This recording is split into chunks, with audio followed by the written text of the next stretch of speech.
পিতামাতার শ্রীযুগল চরণে, যাদের অশেষ করুণায় মানব রূপে এই ধরায় আমরা এসেছি, প্রণাম জানাই বাবা হরিচাঁদ শান্তি মাতা, বাবা গুরুচাঁদ, মাতা সত্যভামার শ্রীযুগল চরণে, প্রণাম জানাই গুরু গোসাইদের শ্রীযুগল চরণে, প্রণাম জানাই যেখানে যত হরিভক্ত আছেন এবং যারা আমাদের এই ঠাকুরের গ্রন্থ পাঠ শুনছেন তাঁদের শ্রীযুগল চরণে। আমাদের এই ঠাকুরের গ্রন্থ পাঠ চলাকালীন যদি কোনো ভুল ত্রুটি হয় নিজ গুণে ক্ষমা করে দেবেন, আশীর্বাদ করবেন আমরা যতদিন বেঁচে থাকি যেন ঠাকুরের নাম করতে পারি। জয় হরিবল। শ্রী শ্রী হরিনীল অমৃত শ্রী রামভরত মিশ্রের উপখ্যান 195 পৃষ্ঠা।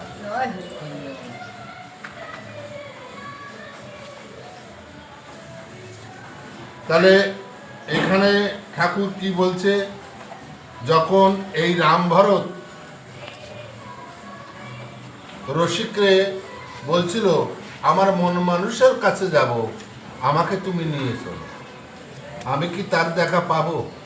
রসিক কি বলেছিল, আমি তার দেখা সবসময়, আমার মন মানুষের দেখা আমি সবসময় পাই। তুমি দেখোনি, তুমি পাও না, তুমি যাও, তুমি অগ্রে যাও, আমি পিছে যাব। যখন রামভরত ওড়াকান্দি রওনায় ওড়াকান্দির কাছে এসে গেছে, তখন গদিঘরে ঠাকুর বসেছিল। ঠাকুর ভক্তগণদের বলছে, এই তোরা হুঁশ থাকিস, একজন মানুষ আসতেছে। তাই এখানে কি বলছে, সব ভক্ত কহে হরিচাঁদ, তোরা সব থাক হুঁশ, আসিছে এক মানুষ, পূর্ণ হবে তার মনসাদ।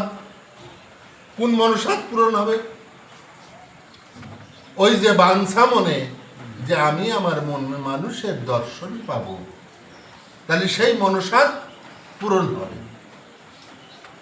বলিতে বলিতে এসে রামভরত প্রবেশে ওড়াকান্দি ঠাকুর বাড়িতে উপস্থিত হইয়া একা পাইয়া প্রভুর দেখা, করজোড়ে দাঁড়াইল সাক্ষাতে। অনিমেষ চক্ষে বাড়ি প্রভুর শ্রী অঙ্গ হেরি, ছাতি লাঠি ছাড়িয়া দিলেন। ঠাকুর বলেন, বাঁচি তোমায় আমি চিনিয়াছি, ঘুমে লুটাইয়া পড়িলেন। তাহলে যখন রসিক ওই রামভরত এসছে, ঠাকুরের সামনে দাঁড়ালেন, ঠাকুরের চোখে চোখ পড়ে গেছে। যখনই চোখ পড়েছে, রামভরতের হচ্ছে রাজকীয় বেশ, বৈষ্ণব মানুষ তো, গরদের চাদর, হাতে ছাতা, লাঠি, তাই না? এই সমস্ত ঠাকুরের রূপ দর্শন করে ওর কাছে তো সব আপনা আপনি পড়ে গেছে। ঠাকুর কি বলছে রামভরতকে, তোমারে আমি চিনি,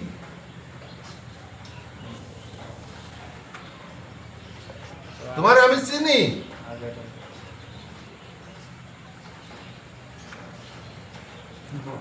ঠাকুর বলেন, তাই তোমার ঘর কোথায়, কোথা হতে এলে মহাশয়? কইছে রামভরত, জানো প্রভু শ্রী জগৎ দুঃখী দেখে চেনো নাই আমায়।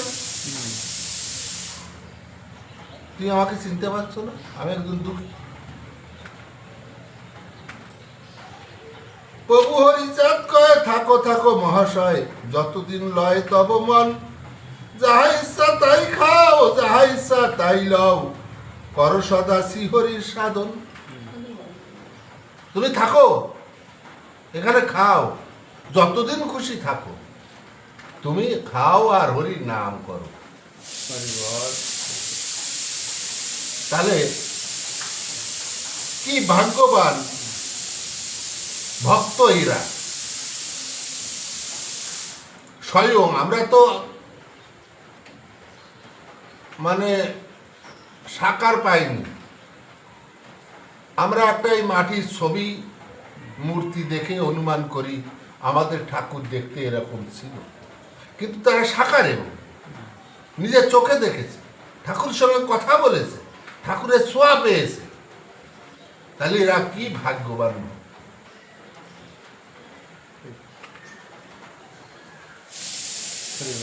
থেকেই ওরা কান্দিদাম সদা করে হরিনাম, 2-3 দিন পরে যান প্রভু যায় রোজে রোজে, ময়দা পা পড়ি ভাজে, ভোগ দিয়া সন্ধ্যা আরতি গায়। ঠাকুরের আজ্ঞার দিন রহিলেন কিছুদিন, একদিন ঠাকুরকে কয় এবে আমি আসি গিয়া কিছুদিন বেড়াইয়া, আসিয়া মিলিব তব পায়। এখন এই রাম ভরত কিছুদিন থাকার পরে এখন ঠাকুরের বলছে ঠাকুর এবে এবে এবে মানে এখন আমি আসি, আমি কিছুদিন ঘুরে আসি, ঘুরে এসে আমি পুনরায় আবার আপনার পায়ে থাকবো, সঙ্গে থাকবো, কথা পায়ে থাকবো। এগুলো ভক্তের কথা, আধ্যাত্মিক জগতের কথা। যে আধ্যাত্মিক জগৎ নিয়ে আমরা কখনো ভাবি না, আমরা এই জগৎ নিয়ে তৃপ্তিতে আছি, মহা আনন্দে আছি। আমরা জানি না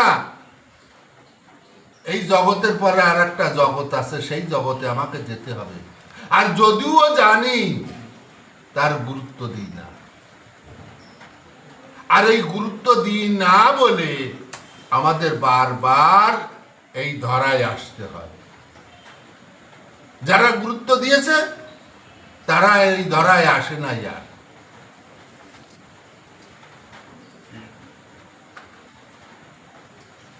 মানুষ কখন আর পৃথিবীতে আসে না। মানুষ মরে কি হয়? মানুষ মরে মানুষই হয়। কারণ 84 লক্ষ জনি ভেদ করে মানব জনম, মানব জনম বড় দুর্লভ জনম, শ্রেষ্ঠ জনম। এই জনমের পরে আর কোনো জনম হয় না। যতবার তুমি আসবে ততবার তুমি মানুষ রূপে আসবে, আত্মার মৃত্যু হয় না, তোমার নশ্বর দেহ পড়ে থাকে। তাহলে তুমি কখন আর এই ধরায় আসবে না। আসবে কারা? যাদের ভিতর চাওয়া পাওয়া এইগুলো রয়ে গেছে তারা বারবার আসবে। কারা? যেমন এই যে আমি কালী ভক্ত, দুর্গা ভক্ত, শিব ভক্ত, এরা যারা এই কালী দুর্গা শিব, এরা প্রত্যেকে একটা শক্তির অধিকারী। এই শক্তি সাধনার জন্য তাদের পুজো করে, তাদের মনে আশা রয়েছে। ওই আশা যতদিন থাকবে ততদিন তার আসতে হবে, জাতি হবে। যখন তার মনে কোনো আশা থাকবে না, সে একনিষ্ঠ হরিভক্ত হয়ে যাবে, তখন সে চলে গেলে আর সেই মানুষ এই ধরায় আসবে না। এখন কথা হচ্ছে হরিভক্ত সবার হতে হবে। তুমিও হবা, আমিও হব, এও হবে।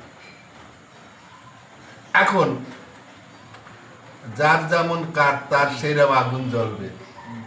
তোমার যদি কাঠ ভিজে হয়, ডিসলার কাঠি কেরোসিন দিয়ে দিলে আগে ধোঁয়া হবে, ধোঁয়া হয়ে কয়লা হবে, কয়লা হয়ে আগুন হবে। আর আমার কাঠ যদি শুকনো থাকে, ডিসলার কাঠি ঠুকে দিলে সঙ্গে সঙ্গে পুড়ে যাবে। তাহলে যাদের কাঠ শুকনো তাদের আর আসতে হবে না। আর যাদের কাঠ ভিজে তারা যত সময় আগুন না ধরবে তত সময় তাদের আসতে আর যাইতে হবে।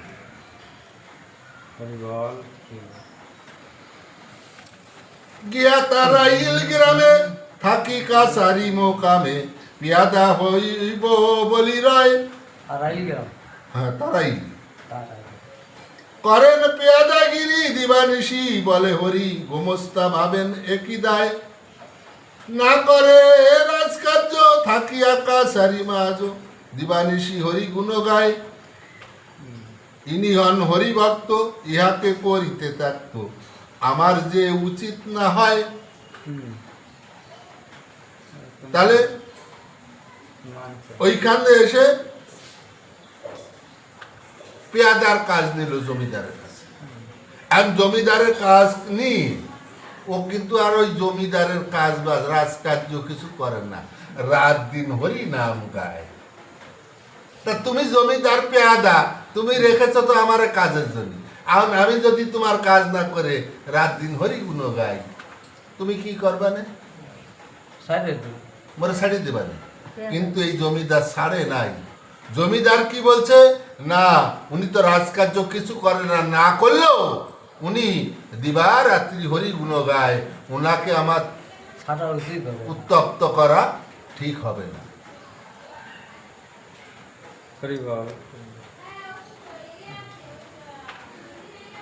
আমরা করিলে থাকত রাজাজি হইবে বিরক্ত, আমাদের মহাপাপ তাই।